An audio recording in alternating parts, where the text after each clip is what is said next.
Hey friends, Ryan, Teddy, Batman's here. You're alive. We're building an audience for you. Okay. Hey guys, Ryan and Teddy here with MyKidCuresCancer.com. This is our first time going live, and we have spent probably the last 15 minutes Debating on what we would actually talk about. yeah, scared to go live. But here we are. We did it. Ryan almost didn't push the button, but he did. I pushed the button. I know, but you almost didn't. You kind of tapped it, and then you tried to get out of it. Well, I just wanted to know what we were actually going to talk about. Yeah. So that took a little bit of time, but we finally decided, one, to go live and try and do a Q&A, but at the risk that everyone is watching a football game right now. Some people watch football games. Yeah. It's been a while since we've watched Yeah. football games. But anyway, so we thought maybe people might be busy doing that, so we should talk a little bit about a question that we get asked all the time, and that is for people that have just been diagnosed with cancer or newly diagnosed cancer parents, like what are the things that you did first and what would you do first? Because, I mean, those are two different questions now because we're about 3 years out, and there's certainly some things that we would do a little bit differently at this point, but I mean, we've got a really great idea of the first steps that we would take, that we hopefully never have to take again, but that we can, share and help others. So the other thing too is we really want this to be a Q&A because that will just help us. And if we're getting questions and if it takes us a little bit of time to answer it, it'll help us keep this going for a little bit longer. But Ryder is napping right now and Channing is also napping. So that would be kind Nap of... time is very volatile. Right. So that would be kind of like the one thing that would make us have to cut this out quickly. So if you guys have questions, feel free to jump on, and don't mind me for a second because I see, like, what's that thing? We're still... Oh, okay. So I just saw that somebody shared it. So I think I know what's going on right now. We're not like quite as technical as we wish we were. But thank you for joining. I'm happy to see anybody on right now, quite frankly, because who knows? We don't really know what to expect here. Yeah. We were both really nervous, as silly as that sounds. Like, Ryan kept telling me that I had to talk first because I talk more than him. She just keeps going. Anyways, so let's start with somebody newly diagnosed with cancer. What are like the first steps that you should take? And we are going to try to keep this really focused on cancer parents because that's what we are, and I feel like that's where our greatest experience is with. Well, yeah, I mean, that's, I guess, what I can start talking about, but right. we deal with a lot of cancer in general. We do, yeah. but I just think that we should focus on cancer parents because, I mean, we've gotten, it seems like just in the last few weeks, we've had just a huge surge of newly diagnosed cancer parents reaching out to us who have been who are in the exact same situation that we were in almost 3 years ago. And so, I mean, if we can be any help at all in helping them get ramped up a little bit quicker than we got ramped up, then, I mean, for us, that's really our goal here. So, what was I going to say? We do have a document that we did write. We put it together called The 5 Things That We Did First, and it's on our website if you sign up for a mailing list. So also be sure to check that out. And today, I mean, we'll just talk about a little bit more of a rougher, Yeah. I guess. I don't know. Not specific like supplements or anything like that, but just more of a general overall theme of what you should do first. So, what you do first and just how you go about figuring everything out, I guess. right. Yeah. So I don't know. I think the first thing, and this answer has probably changed even since we wrote that document. We probably need to update it. So I think the first thing on that document is buy supplements, and that's still pretty high up there. But Absolutely. I think the very, very, very first thing I would do these days, assuming you're working with, an oncologist, or even if you're not working with an oncologist and you're just trying to do it all natural, either way, I would enlist the help of a naturopathic oncologist. Right. First and foremost, and that's not just any old naturopath, because there's a wide range of there's good doctors and bad doctors, and there's I think a lot of people in the natural health space, or if you're interested in natural health, you think that any naturopath is going to be just great, but especially when you're dealing with cancer, you want somebody that they know about cancer. Right. And I mean, sorry to interrupt, but they can help you put together a protocol and help you decide which supplements to take and which are right for your cancer. And more importantly for us, they can help with IV vitamins like IV vitamin C and IV DMSO. So a naturopathic oncologist that is capable of administering IVs. those IVs is Yeah, because crucial. that's stuff that you're not going to be able to do on your own. I would highly recommend. You can. Well, yeah, you probably could But if you wanted to. I could have at that point, because I did do so much stuff with writers' IVs, Yeah. but we still did go to a naturopathic oncologist for the dosage, and I'm glad that I didn't try accessing writer's port on my own. I only accessed it when it was already had an IV hanging out of it, and that was pretty easy. Well, just to be clear, you didn't access it for like giving him. Oh, I did once. I did. You I gave him went. IV vitamin C. Yeah, at When the did you do that? in Seattle. It was at the Oh, it naturopath. was at the it was at the naturopath's place. office, Yeah. but for whatever reason, there was like a nurse in there who didn't feel comfortable accessing writer's port, and I had done it so many times at that point, so I was like, I'll just do it. Just give me, the IVC bag, and Yeah. I'll hook him up. And Yeah. so I hooked up my 1-year-old with IV vitamin C and TMSO, and everything was fine. So Yeah. But I guess, I don't know, I think the biggest thing for me with working with a naturopathic oncologist, well, two things. One is they have to study basically all the same stuff that the regular doctors do. So they know about chemotherapy, which I found that to be... you guys, Brian was like, what? What? Did I say that? Oh, no, probably like you giving them the IV. Oh, yeah. You giving it like the back of a car or something. We did it in a lot of weird places.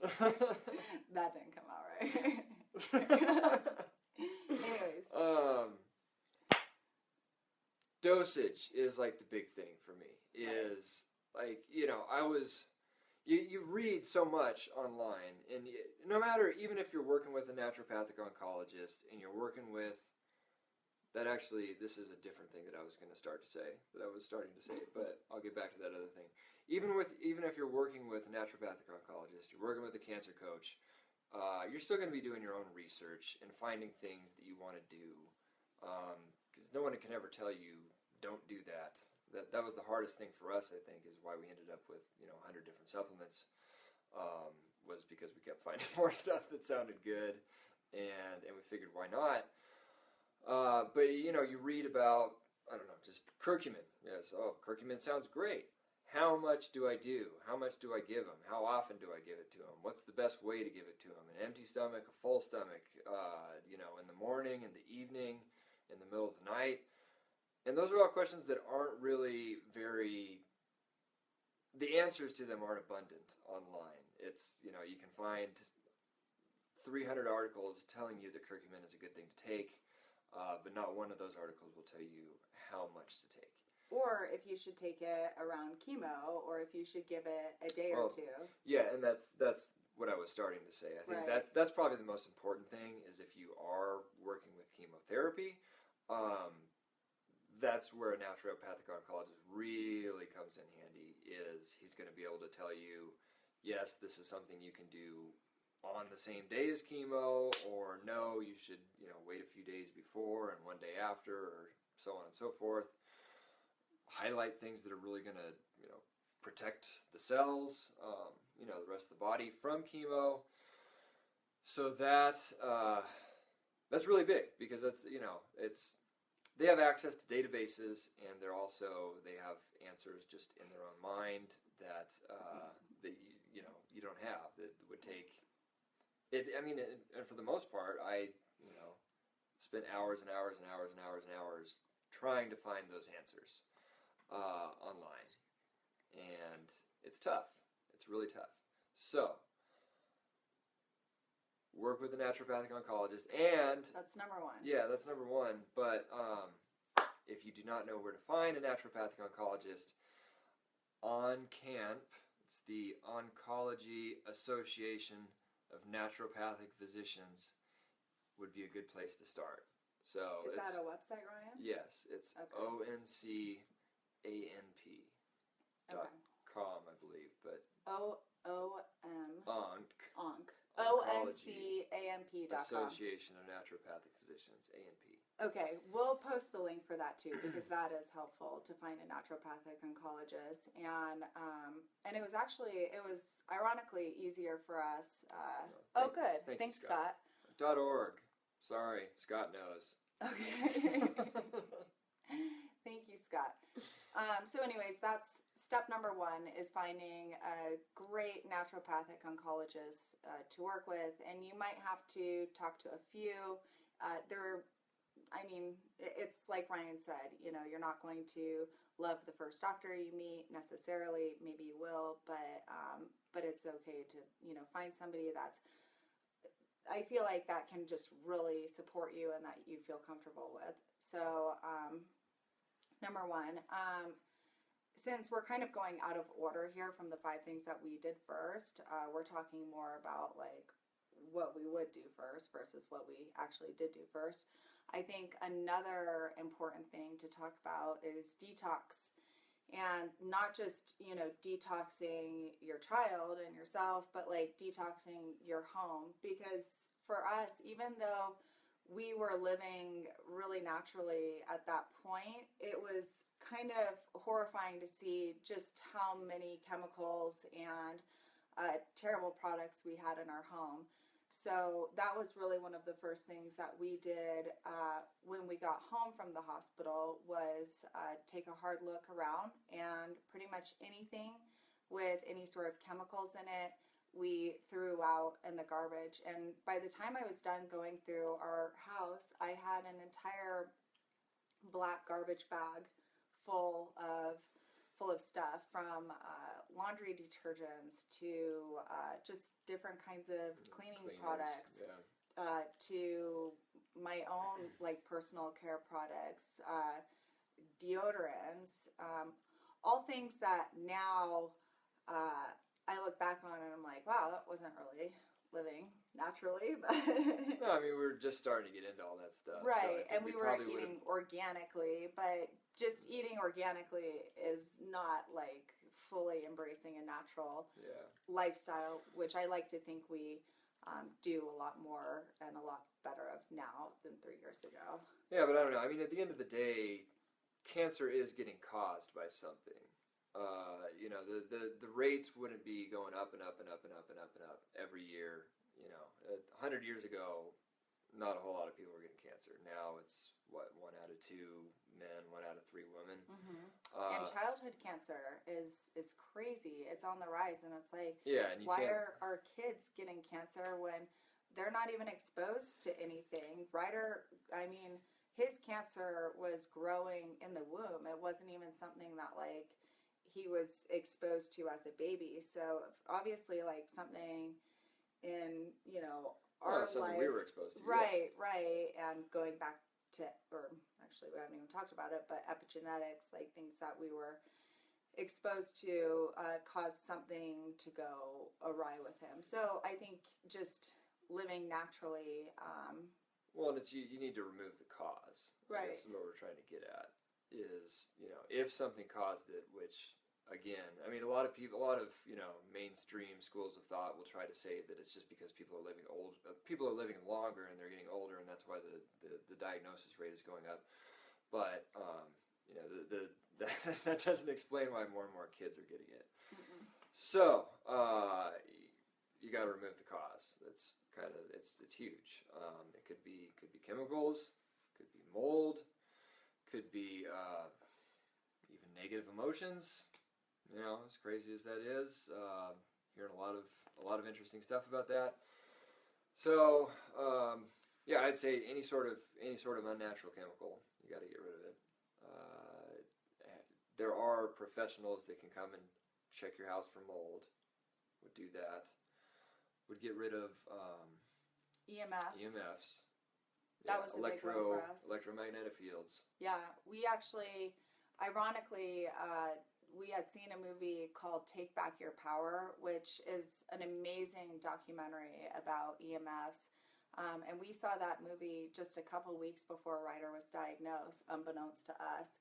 And immediately after watching the movie, we bought an EMF meter and went through our whole house to basically determine where the big sources of this electromagnetic frequency were coming from. And we were pretty surprised by what we found.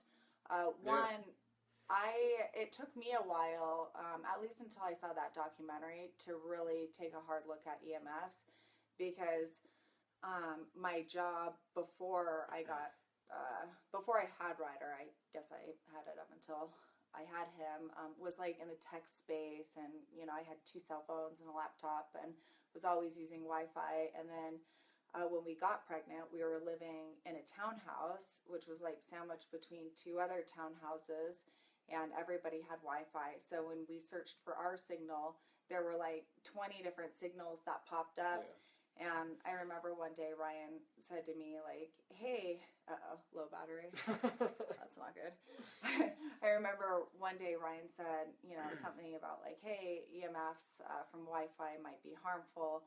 And at that point, I was just like, what are we going to do about it? Shut up, yeah. I didn't say shut up. But when we moved into the house and saw that documentary, Take Back Your Power, we had a little bit more control because we had space around the house, so we were able to actually do something about it.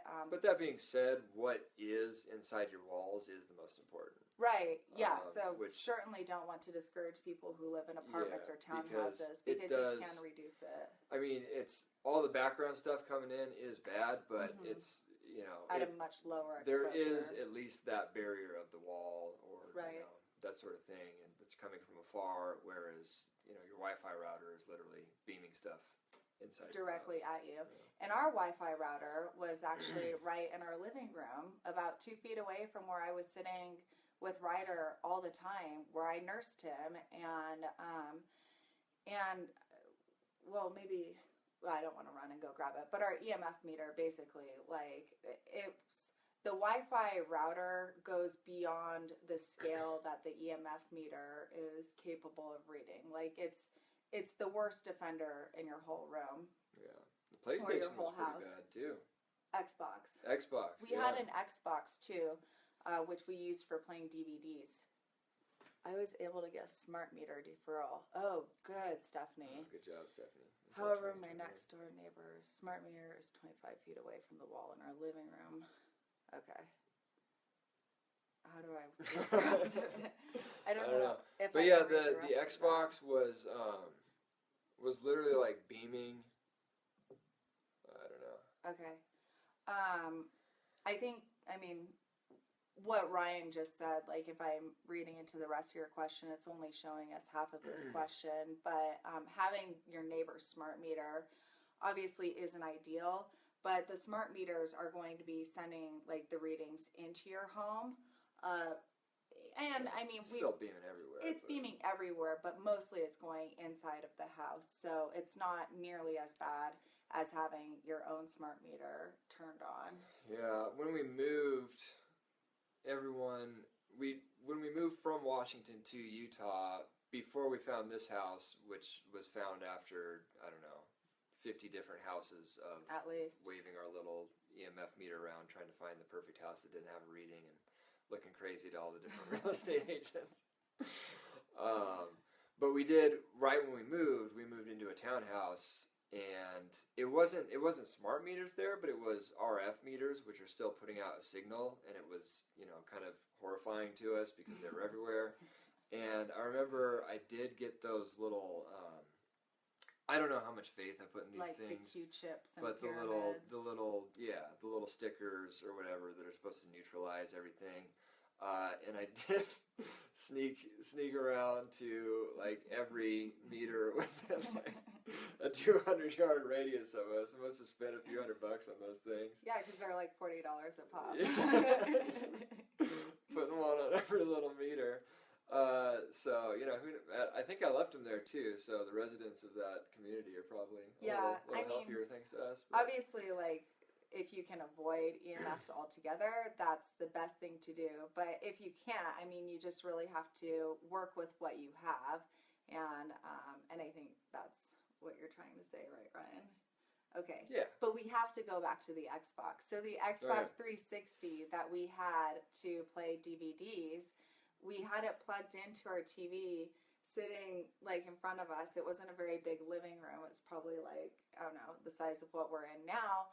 And I had my chair. It was a little bigger than this thing. Maybe a little bigger. Anyways. And I had my chair, and then I had the router right here, and I had the Xbox in front of me. And the Xbox 360 was like literally shooting out EMFs. Beaming, and we're directly talking about to my chair that I was nursing Ryder on. Yeah, but it wasn't even turned on was the thing. Right, so it wasn't just when we were using it for movies. Just in standby mode. Right. It was like, because we had gotten rid of that, because it was after we got into like trying to get rid of EMFs. And so we got rid of the Wi-Fi and like everything that we thought would be producing a signal, and we had the Xbox was just in standby mode. We were trying to figure out where these signals were coming from, and because it was like hardcore, and I knew you would, Scott. Yeah, so Scott said he actually shielded the meter across from his house, which might not be a bad idea. Go talk to your neighbors. Actually. With the Faraday cages. When we saw that movie, that's the first thing we did. I did actually was go talk to the neighbor because they had. I think it was just an RF meter that they had gotten, but I thought everything was like the devil. So I showed up with my little tinfoil hat. We just moved into that neighborhood. You showed up with your meter. We've made a lot of weird first impressions. But yeah, anyway, the Xbox, if you do use an Xbox, get rid of it. Yeah, I think we sold it for like $10. And I felt guilty. So and I'd actually told the people that bought it the reason why I was selling it, but they were pretty happy to score an Xbox for that cheap. Yeah. Probably could have gotten a little more for it. Yeah, but I didn't feel good about it. I wanted to get rid of it, like just throw it away. Yeah. So, we've got to read this comment because way to go, Scott. Like, shielding the meter across the street from his house, I'm assuming with a Faraday cage. And it's funny because last July we went to Yardley, Pennsylvania, where my aunt and uncle live, and stayed with them for a month during the time that Ryder had heart surgery at CHOP. In Philadelphia, and they all have smart meters there in Yardley, and actually they have 2 smart meters on their house. They have one for the water and one for their utilities, and my aunt and uncle have tried whatever. Utilities is the overall term for everything. Thank you. Okay. And my aunt and uncle have tried to call the electric company and get the smart meter removed, but they won't do it. So I know you can get it deferred in many places, but not in all places, which is terrible. So they did buy 2 Faraday cages, and we took a reading outside of them, and it was definitely better, but it's not 100%, but it was a lot better having the Faraday cages. And I'm pretty sure you can just Google Faraday cage, and it's just basically like this metal looking cage that fits right over the smart meter. Yeah, smart meter blocker or something like that. Right. Actually, we should post. There's a couple of EMF guys that I follow, and their number one recommendation is just get away from it. But which makes me trust them a little more because there's a lot of people out there trying to say that their products will. Oh, and on that note, EMFs from your cell phones too. I was gonna say. Yeah, I mean, This is a Pong case, right? Yeah, it's a Pong case. Pong case, which is supposedly supposed to direct the EMFs away from you. So when you're on your phone, which you shouldn't hold your phone up to your ear anyways, the Pong case is supposed to shoot the EMFs out of the back. You know what? Let me go get the meter. So this makes me feel a little bit better, but I still talk on my phone like this. And when you're using the internet and that sort of thing, like EMFs are raging out of this right now. And so Ryan ran to grab the EMF meter that we have. And after I got this Pong case, we did like the EMF meter test, and it was really depressing. Oh man, Here, it's even turn on the shooting up, volume. just being eroded. So that's, I mean, I'm not even, I gotta silence it. It's on red, it's pretty high up, and I'm not even talking on my phone.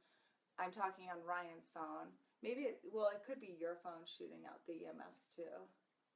That's a possibility. Yeah.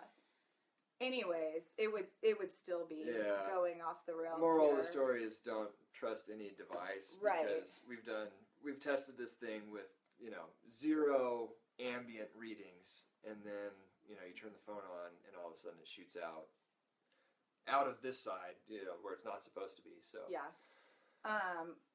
Or just the EMFs are so strong shooting out of the back that it's enough to affect you. This is an Acousticom 2. We purchased it on Amazon. I think it's around $200, but it's pretty sweet. It's a great little meter. It's super easy to use. It's like the matter of turning it on and off. So again, it's an Acousticom 2. And is that on our everything else section, or now we changed that to healthy lifestyle, right? Yeah, it's on our website. If you go to our ammo, it's either under gadgets or healthy lifestyle. Probably healthy lifestyle. I think gadgets is more like the cancer fighting gadgets. Yeah, I don't know. But anyways, an Acousticom 2. And it's great because I know some of these things can be a little bit complicated to use. And I like this because you turn it on. You turn it on and it's on. And then for the sound effects, which you don't really need, turn it off. Okay. Maybe that's because we're out in the sunroom too, and we're not as shielded as we are inside the house. I think it's your phone, Ryan. It's probably the phone. Like your phone is sitting in front of us. So, anyways, cell phone and the router. Turning off the wireless on a router, you might have to call your cable company.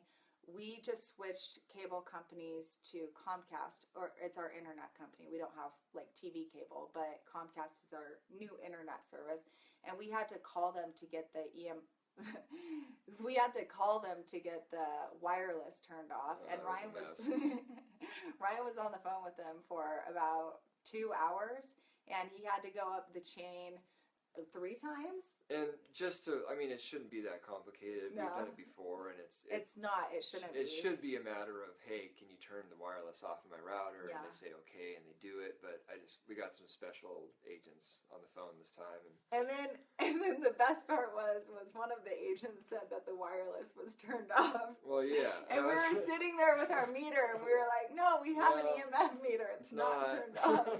And they didn't know what we were talking about, so. That was special. Anyways, it shouldn't be that hard, but you can turn off the wireless on your router and you can still have internet in your house. It's probably even faster. You just use Ethernet cables and hardwire everything in. We have our computers and our laptops all hardwired. We have Ryder's baby monitor hardwired. We have no Wi-Fi in our house. Yeah, so you just once you turn the wireless off, you get you should order them before you turn the wireless off, or just turn it off immediately. And be That's without probably the internet best. for the day. Yeah. But yeah, you just order maybe some 50-foot and some 100-foot Ethernet cables, and you get some little cable tacks, and you literally just run the Ethernet cable to wherever in the house you want. Hey, Becky. Hey, Becky. If anyone has any questions, by the way, we're just kind of rambling here. Yeah, this is supposed to be a Q&A to help us focus. Yeah. But yeah, I mean, so there's a computer in my office, so I ran one down in my office. There's Teddy's computer. I ran one over to... Ooh, low battery. 10% battery, by the way, everybody. Yeah. This was poor planning. No, maybe it was excellent planning. We'll save you all from our rambling when our phone dies. But yeah, so it's actually not that much work. It's maybe a couple hours of tacking up some cables, and then you're good to go. Right. So, yeah, those are... What were we actually talking about? Detox. Well, yeah, and just kind of like the first things as a newly diagnosed like child or cancer patient, what to do. And so going back to that, I was just talking to Ryan about something that I wish that I did better.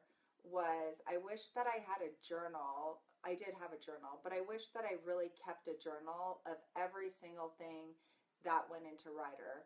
I was really great about it for a while, but I kind of sunk down a little bit, just feeling very depressed. And I was also just so focused on Ryder's protocol that I wasn't like as focused on what he was actually getting from like the hospital standpoint, even like saline and things of that nature. It's like I really believe that there should be a journal, and every single thing that the hospital puts into you or your child, you should keep track of, because almost 3 years later, and Ryan and I have both witnessed a really horrifying amount of human error and lack of communication in the hospital. Yeah. And so not only is it our job as parents or as patients to be the biggest advocate to support, our kids, it's also like to just make sure that just we're... know that, I mean, we weren't excited about anything that was going into Ryder. Right. But, what we kind of had to do, you want to make sure that at least they're getting the right dosage and all that sort of thing. Because was that us, or did I hear about that? Somebody catching like... It was just a friend, a local friend that we had. They were about to get like an adult-sized dose of chemo in their little 2-year-old or something like that. Right. So it's just important to always pay attention to what's going into yourself or your child. It's probably getting close to when Ryder's waking up from his nap and your battery's going to die. So I hate to like just cut it out completely. That'd be kind of silly. Yeah, so we're going to wrap this up. If you guys have any other questions, sorry for the kind of bizarre format here. It actually took us a long time to work up our courage to go live here. Maybe if it wasn't a Sunday and there was a couple more people watching, we'd have some more questions to focus us a little more. More things to talk about. Yeah. I mean, we could ramble about EMS for hours, but... We could. Yeah. But we won't, don't worry. Okay, so with that, happy Sunday, everyone. If you have a football game that you're watching, good luck. Go team. Go team. And we always try to... It was good, thank you. Good, I'm glad. So we always try... Hey. Scott has an actual good question. Oh, no. Oh, thanks. Thanks, Candace. All right, we actually got something that's legit here, too. Hey, guys, question for you on the mental, emotional, spiritual side. what advice would you have on how parents should manage through a pediatric? It's weird. This is, oh no, I don't want to block him. How about you Okay. pin the comment? Okay. Scott, I can't read the rest of the comment. And Ryan just told me to pin it, and I don't know what to do now. Pinned. Well, I mean, I mean, we get the question, What but advice it's would cut you- off yeah. at pediatric cancer. I get it. So, what advice would we have on how we should manage the mental, emotional, and spiritual side? Gosh, for us, we both realize now that we were so depressed in Seattle because we felt like we were just completely out of control, and that's where Ryder was diagnosed. That's where, when we went to get second opinion, CPS was involved. I mean, for us, that was really difficult, and I mean, I would say, it took us. I think Several months. Well, I think we're still really just coming around to this realization, sadly. Yeah. But I mean, the better you take care of yourself, the better you're going to be able to help your kid. right. Because there is even what's the word I'm looking for? An energetic component, and you want to Yeah. you want to be performing at your best, one, but you also want to be feeling projecting positive the best and vibes knowing and all that that. they're going to heal, and Yeah. but I mean, I was Um, going to say too, like for us, just we know that moving isn't really an option for everybody, but for us, that's what it took for us to feel like we were back in control, was moving to Utah, to a place that we could start over.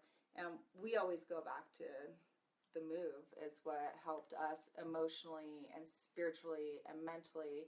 But if moving isn't practical, or not necessary, Well, because I guess just realizing, what it is that is holding you down, Right. or is something that you really, and it could be different for everybody. But Mhm. I guess realizing you're capable of a lot more than you may think you are at first. yeah, Because we didn't picture ourselves picking up and moving right. within You know a week what? of deciding to. But You just helped me think of something. Fear, like not letting fear rule your decisions, because I mean we both are pretty much like grew up in Washington in the same town, and our families are there, and moving was a pretty big deal for us, but we did not let fear come into that. We really put Ryder's number one, what we felt was the best thing for him and for our family.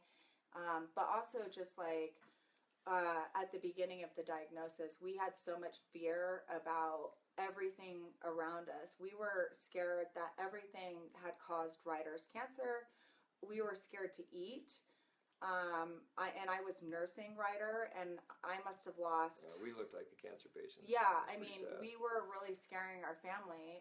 Like Ryan, I don't know how much weight Ryan lost, and I don't even have a number for how much weight I lost. I stopped shaving. But seriously, like we were scared of every kind of food that we were eating, and that's just, you can't live in fear. You can only kind of pick up and start each day to try to do better than the day before. But when you let fear rule you, it's kind of a suffocating feeling that you can't get out of. You really just have to go from, help me.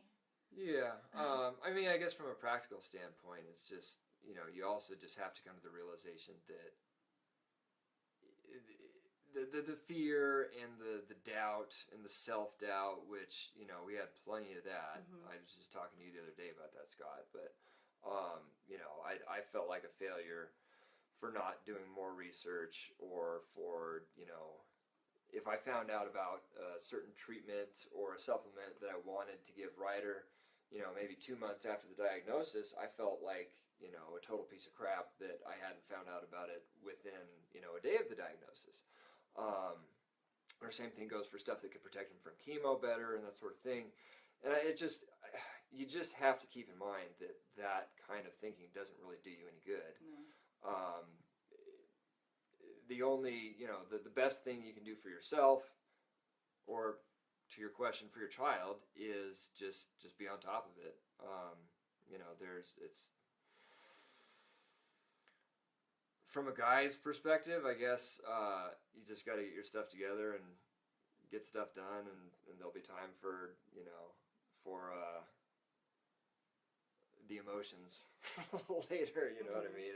And it's such a long process, because here we are 3 years out, and I mean, I think it's just kind of like a lifelong process. But I mean, where we are today, like, we're so much more just positive, and you just have to know that your child is going to be okay, and not live in the what if. Live for today, fight for tomorrow, and storage almost full. I don't know what that means. And yeah, I guess just. But yeah, I mean, especially each day, be present. The kind of person that's following this site, especially, is probably doing everything they can for their kid. And don't punish yourself. And that's something that you have to pat yourself on the back for. Absolutely. You really do have to step back and say, this is far more than 99.9% of parents are doing. You can't get it. You can't hit a home run day one being just shoved into this. It's 1 second you're going about living your life, the next second all of a sudden your kid's got cancer, or you're just finding out your kid's got cancer. I literally just was, messaging back and forth with a guy who got a stage 4 neuroblastoma cancer diagnosis just a few days ago, and he's on the right track, doing a lot of good stuff. But same thing, he's scared and feels like he should be doing more, and so on and so forth. But give yourself credit for how much, especially you, Scott. You're doing a lot. Yeah, absolutely. Okay. With that, I can't imagine Ryder is going to sleep much longer. I think it's amazing that he's slept this whole time. So thank you so much for the people that joined us, and for the people that asked questions. Thank you. And again, we'll try to get better. This has definitely been kind of a whole learning process for us. And who knows? Maybe we'll make it a somewhat regular thing. We'll see. Yeah, we might. We were talking about that. Yeah, so we just might put a little bit more planning into it. But anyways, thank you guys. Happy Sunday. God bless. And we'll talk to you soon. All right. See you guys. Bye.